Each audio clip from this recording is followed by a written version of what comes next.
The Mysterious Visitor.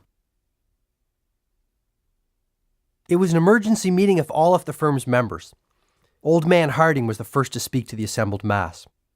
"I'm afraid I have some very bad news. Julian Mantle suffered a severe heart attack in court yesterday. He is currently in the intensive care unit, but his physicians have informed me that his condition has now stabilized and he will recover. However, Julian has made a decision to leave our family and to give up his law practice. He will not be returning to the firm."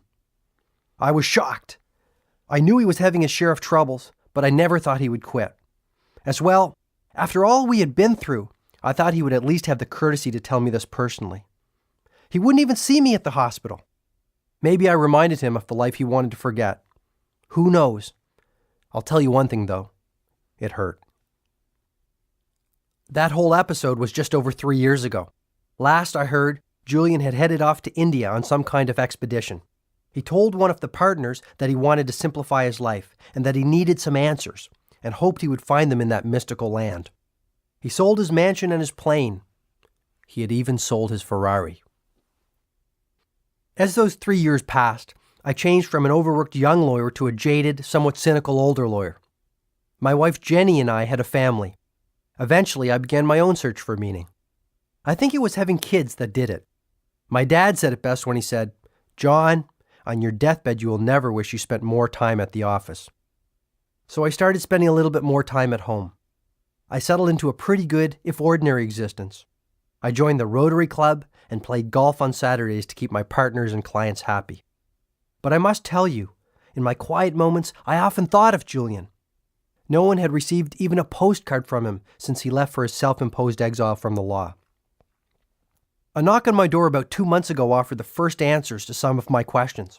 I had just met with my last client on a grueling day when Genevieve, my brainy legal assistant, popped her head into my office. "There's someone here to see you, John. He says it's urgent, and he will not leave until he speaks with you."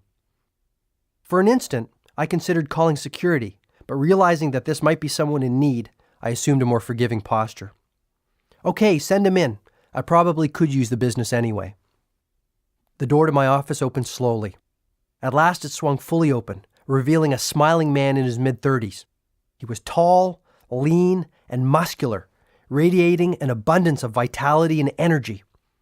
But there was more to my visitor than his youthful good looks. An underlying peacefulness gave him an almost divine presence.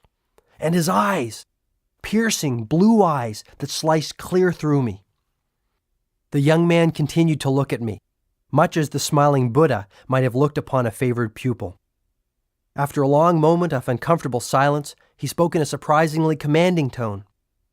"Is this how you treat all of your visitors, John?" he said, his full lips curling into a mighty grin. A strange sensation tickled the pit of my stomach. "Julian, is that you? I can't believe it. Is it really you?" The loud laugh of the visitor confirmed my suspicions. The young man standing before me was none other than that long-lost yogi of India, Julian Mantle. I was dazzled by his incredible transformation. Gone was the ghost-like complexion, the sickly cough, and the lifeless eyes of my former colleague. Perhaps even more astounding was the serenity that Julian exuded.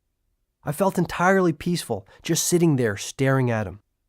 The man before me was a youthful, vital, and smiling model of change.